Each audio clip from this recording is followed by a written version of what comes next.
கடகராசி இங்கே ஆளக்கூடிய கிரகம் சந்திரன். அதனால தான் இவங்களுடைய மனநிலை சந்திரனை போல் ரொம்ப ஆழமானது, ரொம்ப மென்மையானது அப்படின்னு சொல்லுவாங்க. சில நேரம் பார்த்திங்கன்னா சின்ன மாற்றம் நிகழும். இவங்களை புரிஞ்சுக்கிறது அப்படிங்கிறது எல்லோராலும் முடியாது. அதே மாதிரி இவங்க வெளியில் அதிகமாகவும் காட்டிக்க மாட்டாங்க. இவங்களுடைய முகம் அப்படிங்கிறது உள்ளுக்குள்ளே நிறைய உணர்வுகள் இருக்கும். இந்த நண்டு போல தான் இவங்களும் கொஞ்சம் உள்ளுணர்வு இவங்களுக்கு கொஞ்சம் அதிகம். தனக்கு ஏதாவது ஒரு பிரச்சனை, ஒரு ஆபத்து வருது அப்படின்னா தனக்குள்ளேயே தன்னுடைய ஐம்புலன்களையும் அடக்குவாங்க இந்த கடகராசி என்பர்கள் அப்படின்னே சொல்லலாம். யாருக்கிட்டையுமே தன்னுடைய மனதில் இருக்கிறத அப்படியே வெளிப்படையாக திறந்து பேச மாட்டாங்க அப்படின்னே சொல்லலாம். இதனால தான் நிறைய விஷயங்களை மனதில் போட்டு குழம்பக்கூடிய ஒரு நபர்களாக இந்த கடகராசி என்பர்கள் இருப்பாங்க அப்படின்னே சொல்லலாம். ஒருவரை நம்பிட்டாங்க அப்படின்னா அவங்களுக்காக எல்லாத்தையும் செய்ய தயாராகிடுவாங்க இந்த கடகராசி என்பர்கள் அப்படின்னே சொல்லலாம். பொதுவாக பார்த்தீங்கன்னா கடகராசி அப்படின்னாவே தாய் தந்தையாரை அவ்வளோ நேசிப்பாங்க. குறிப்பாக தந்தையை விட தாயை அதிகமாக நேசிக்கக்கூடிய ஒரு நபர்களாக இந்த கடகராசி என்பர்கள் இருப்பாங்க. இவங்களுக்கு பணம், புகழ், பதவி இதுக்கு எல்லாத்துக்குமே முக்கியத்துவம் தருவாங்க. அதை விட அன்பு பாசத்துக்கு அதிகம் இயங்கக்கூடிய ஒரு நபர்களாக இந்த கடகராசி என்பர்கள் இருப்பாங்க அப்படின்னே சொல்லலாம். ஏன்னா இவங்க யார் மனதையும் காயப்படுத்தக்கூடாது அப்படின்னு நினைப்பாங்க. வெளியில் காட்டிக்க மாட்டாங்க. ஆனால் உள்ளுக்குள்ளே அவ்வளோ அன்பு இருக்கும். வெளியில் அது வெளிப்படையாக சொல்கிறது, வெளிப்படையாக அதை பேசுறது, இதெல்லாம் இந்த கடகராசி என்பர்களுக்கு தெரியாது அப்படின்னு சொல்லலாம். ஒரு கஷ்டம் வந்துருச்சுன்னா கூட தன்னுடைய மனதுக்குள்ளேயே போட்டு கூட்டிப்பாங்க இந்த கடகராசி என்பர்கள். வலிய வெளி மனிதர்கிட்ட, நண்பர்கிட்ட கூட அதிகமாக இந்த கடகராசி என்பர்கள் பகிர்ந்துக்க மாட்டாங்க.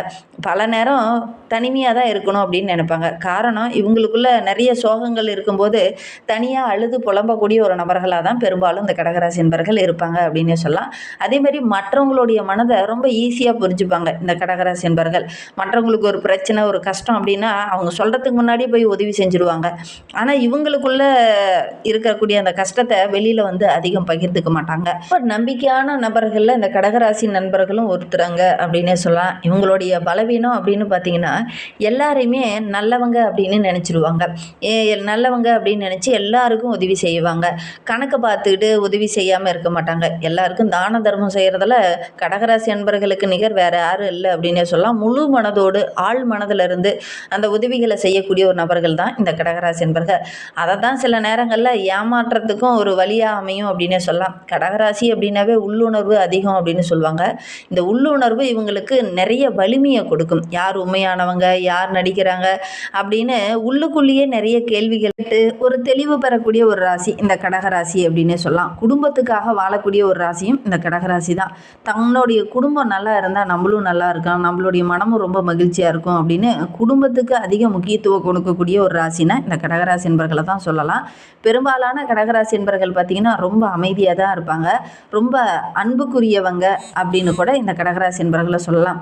ஆபத்து வந்தால் சிலர்லாம் அப்படியே பார்த்திங்கன்னா சிங்கம் போல பொங்கிடுவாங்க இந்த கடகராசி என்பர்கள் அப்படின்னு சொல்லலாம். இவங்களுடைய மனநிலை அப்படின்னு எடுத்துக்கிட்டிங்கன்னா ரொம்ப அன்பு கிடைக்கணும் அப்படின்னு இயங்கக்கூடிய ஒரு ராசி இந்த கடகராசி அப்படின்னே சொல்லலாம். அன்பு அப்படின்னா உயிரை கூட கொடுக்கக்கூடிய ஒரு நபர்கள் தான் இந்த கடகராசி என்பர்கள் அப்படின்னே சொல்லலாம்.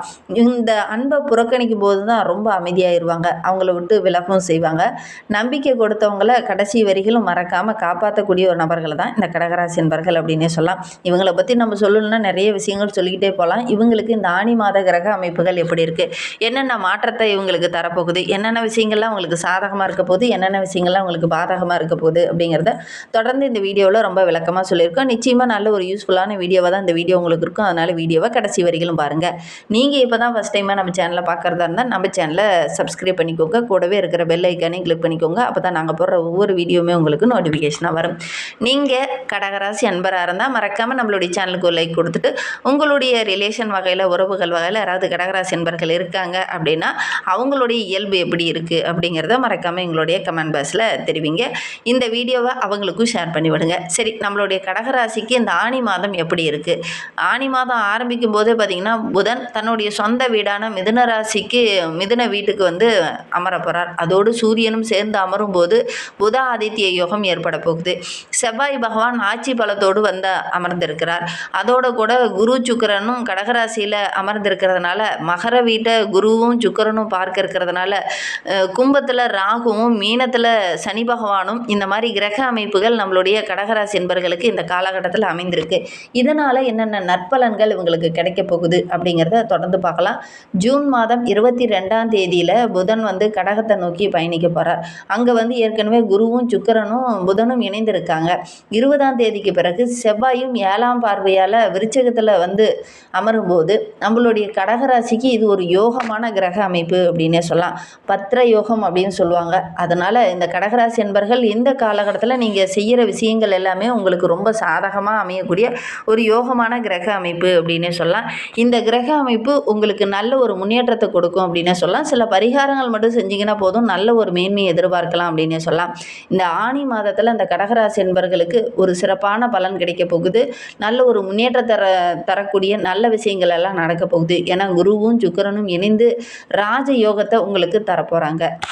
எங்கங்க ராஜயோகத்தை தராங்க? நிறைய இன்னல்களும் பிரச்சனைகளையும் மனதுக்குள்ளே 1000 கஷ்டங்களும் ஓடிக்கிட்டு தான் இருக்குது. ஆனால் ஒன்று கூட எங்களுக்கு சரியாக அமையலை அப்படிங்கிற ஒரு மனநிலையில் தான் இந்த கடகராசி என்பர்கள் இந்த வீடியோவை பார்த்துட்ருப்பீங்க. உண்மையா இல்லையா அப்படிங்கிறத மறக்காமல் எங்களுடைய கமெண்ட் பாக்ஸில் தெரிவிங்க. ஏன்னா உங்களுடைய ராசியில் இதுவரையிலும் சுப கிரகம் என்று சொல்லக்கூடிய குருவும் சுக்கிரனும் இணைந்து அமரல. இந்த காலகட்டத்தில் இணைந்து அமர்ந்திருக்கிறதுனால நல்ல ஒரு சாதகமான பலன்கள் எல்லாமே கிடைக்கும். குடும்பத்துக்குள்ளே கூட இதனால் வரையிலும் ஒரு மதிப்பு மரியாதை இல்லாமல் இருந்திருக்கும். இந்த காலகட்டத்தில் உங்களுடைய பேச்சை கேட்டு உங்களுடைய குடும்பமே நடக்கும். நல்ல நல்ல வாய்ப்புகள்லாம் உங்களுக்கு கிடைக்கக்கூடிய ஒரு யோகமான கிரக அமைப்பு அப்படின்னு சொல்லலாம். நீண்ட நாளாக நீங்கள் எதிர்பார்த்த விஷயங்கள் எல்லாமே இந்த காலகட்டத்தில் ஒவ்வொன்றா உங்களுக்கு நடக்கும். உங்களுடைய முயற்சிகள் எல்லாமே ஒவ்வொன்றா நிறைவேறும். ஒரு சில கடகராசி என்பவர்களுக்கெல்லாம் பார்த்தீங்கன்னா இந்த திருமணம் அப்படிங்கிறது கொஞ்சம் தடைபட்டுகிட்டே வந்துட்டு இருந்திருக்கும். இந்த காலகட்டத்தில் நீங்கள் முயற்சியை போடுங்க. கண்டிப்பாக நல்ல ஒரு வரன் அமையக்கூடிய யோகமான கிரக அமைப்பு. ஏன்னா சுப கிரகம் உச்சம் பெற்று உங்களுடைய ராசியில் அமர்ந்திருக்கு. அதனால் கண்டிப்பாக உங்களுக்கு நல்ல ஒரு யோக பலன் கிடைக்கும் அப்படின்னு சொல்லலாம். தொழிலில், வியாபாரத்தில், பொருளாதார விஷயத்துலலாம் நல்ல ஒரு சாதகமான பலனை நீங்கள் எதிர்பார்க்கலாம் அப்படின்னே சொல்லலாம்.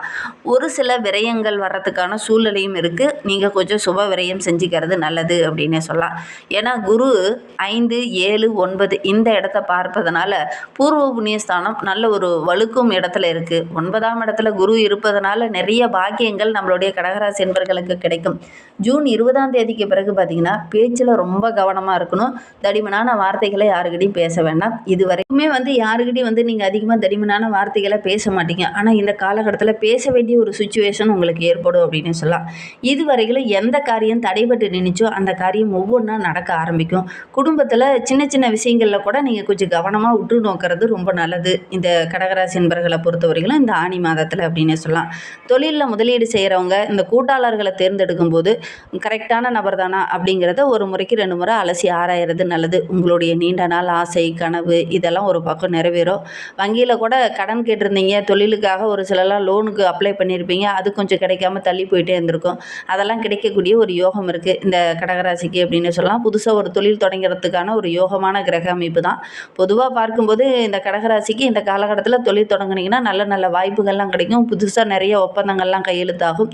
ஏன்னா சூரியன் 11ஆம் இடத்துல அமர்ந்திருக்கிறார். அதனால் நல்ல ஒரு யோக பலன் இதெல்லாம் கிடைக்கும் அப்படின்னு சொல்லலாம். அதே மாதிரி நிறைய தொந்தரவுகள் இந்த காலகட்டத்தில் உங்களுக்கு ஆரோக்கிய ரீதியாக வர்றதுக்கான ஒரு சூழ்நிலை இருக்குது. சனியோட அமைப்பு நல்லா இருக்கிறதுனால வேலையில் எந்த தொய்வும் இல்லாமல் டக்கு டக்குன்னு நடக்கும். நல்ல ஒரு யோகமான பலன், பொருளாதாரத்தில் நல்ல ஒரு வளர்ச்சி எதிர்பார்க்கலாம். அதே சமயம் பார்த்திங்கன்னா வேலை செஞ்சுட்டு இருக்கக்கூடிய கடகராசி என்பர்களுக்கு வேலை பளு கொஞ்சம் அதிகமாகும். மேலதிகாரியோட அந்த பொறுப்பெல்லாம் நீங்கள் செய்ய வேண்டிய ஒரு சூழ்நிலை இருக்குது. மேலதிகாரிகள் நிறைய ஒர்க்கு கொடுப்பாங்க. அந்த ஒர்க் ப்ரெஷர் கொஞ்சம் அதிகமாக இருக்கும். வேலை செய்கிற இடத்துல கொஞ்சம் வேலை பளு அதிகமாக இருக்கிற மாதிரி ஒரு சூழ்நிலை இந்த கடகராசிக்கு இந்த காலகட்டத்தில் இருக்கும் அப்படின்னு சொல்லலாம். அதே நேரத்தில் இந்த வேலை பளு அதிகமாக இருக்குது அப்படிங்கிறதுனால மேலதிகாரிகிட்ட சின்ன சின்ன வாக்குவாதம் பண்ணுறது இதெல்லாம் கொஞ்சம் தவிர்க்கிறது நல்லது. பேச்சில் ரொம்ப கவனமாக இருங்க. ரொம்ப நம்பிக்கையாக பேசுகிறேன், திறமையாக பேசுகிறேன்னு சொல்லி நீங்கள் வார்த்தைகளை தடிமனாக வெட்டுற வேண்டாம். கொஞ்சம் பொறுமையாக இருக்கிறது இந்த காலகட்டத்தில் உங்களுக்கு நல்லது அப்படின்னு சொல்லலாம். அதே நேரத்தில் 5ஆம் இடத்துல குருவோடைய பார்வை இருக்கிறதுனால உங்களுடைய பெயர், புகழ், அந்தஸ்து, குழந்தைகள் மூலிமா ஏதாவது நல்ல விஷயங்கள், மகிழ்ச்சி தர மாதிரி ஒரு சில நல்ல விஷயங்கள் இதெல்லாம் நடக்கக்கூடிய யோகம் இருக்குது இந்த கடகராசிக்கு அப்படின்னு சொல்லலாம்.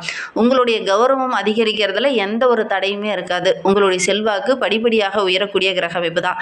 முக்கியமாக வேலை பளு அதிகமாக இருக்குன்னு மேலதிகாரிகிட்ட வாக்குவாதம் பண்ணுறதை விட கொஞ்சம் பொறுமையாக நீங்கள் எல்லா வேலையும் செஞ்சீங்க அப்படின்னாவே மேலதிகாரியோட அன்பு ஆதரவு கிடைக்கும். வேலை செய்கிற இடத்துல உங்களுக்குன்னு சம்பள உயர்வு, பதவி உயர்வு, முக்கியமான பொறுப்பு இதெல்லாம் கிடைக்கக்கூடிய யோகம் இருக்குது இந்த கடகராசிக்கு அப்படின்னே சொல்லலாம். நிறைய கடகராசி என்பர்கள் பார்த்திங்கன்னா திருமணம் போன்ற விஷயங்களில் சின்ன சின்ன தடைகள்.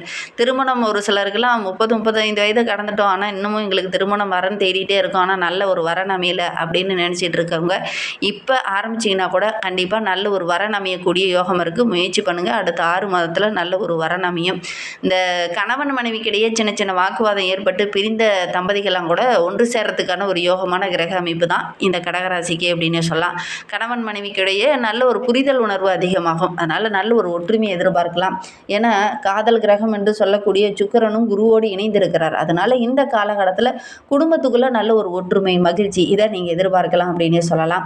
எடுத்த வேலையை கரெக்டான டைமில் செய்து முடிச்சிங்கனாவே போதும். நல்ல ஒரு பாராட்டு கிடைக்கக்கூடிய யோகம் இருக்குது. பண வரவு ரொம்ப சிறப்பாக இருக்க போகுது. எந்த கடனை கட்ட முடியாமல் அவதிப்பட்டு இருந்தீங்களோ அந்த கடனை கட்டுறதுக்கான வாய்ப்புகள் உங்களுடைய கண்ணில் தென்படும். தூங்க விடாமல் இருந்திருக்கும். கடந்த 6-7 மாதமாகவே பார்த்திங்கன்னா கடன் வாங்கிட்டுமே எப்படா அந்த கடனை அடைக்கிறது அப்படி ஒரு சூழ்நிலை உங்களுக்கு கடந்த 6-7 வருடமாகவே இருந்திருக்கும். இந்த காலகட்டத்தில் அந்த கடனெல்லாம் அடைச்சி ஒரு சந்தோஷமான வாழ்க்கையை நீங்கள் வாழ போகிறீங்க. காதல் திருமணம்லாம் கைகூடி வரக்கூடிய அமைப்பு இருக்குது. குறிப்பாக ஜூன் 19ஆம் தேதியிலேருந்து முயற்சி பண்ணிங்கன்னா ஜூலை 12ஆம் தேதிக்குள்ளே நல்ல ஒரு வரன் அமையக்கூடிய யோகம் இருக்குது. முயற்சி பண்ணுங்கள் இந்த கடகராசி என்பர்கள் அப்படின்னே சொல்லலாம். இதோட உங்களுடைய குலதெய்வத்தையும் உங்களுடைய இஷ்ட தெய்வத்தையும் வழிபடுங்க. முடிந்தால் ஒரு முறை கணக்கம்பட்டி சித்தர் ஜீவசமாதி போய் வழிபட்டுடுவாங்க. உங்களுக்கு சத்குரு ரொம்ப பிடிக்கும் அப்படின்னா ஓம் சத்குருவே நமக அப்படிங்கிற மந்திரத்தை மறக்காமல் 3 டைம் எங்களுடைய கமெண்ட் பாக்ஸில் தெரிவிங்க. இந்த சத்குரு போய் வழிபடும் போது அமாவாசை பௌர்ணமி நாட்களில் பூஜை செய்வாங்க. அதை வழிபடுறது ரொம்ப நல்லது. செஞ்சு பாருங்கள். இந்த வீடியோவை முழுமையாக பார்த்ததற்கு நன்றி.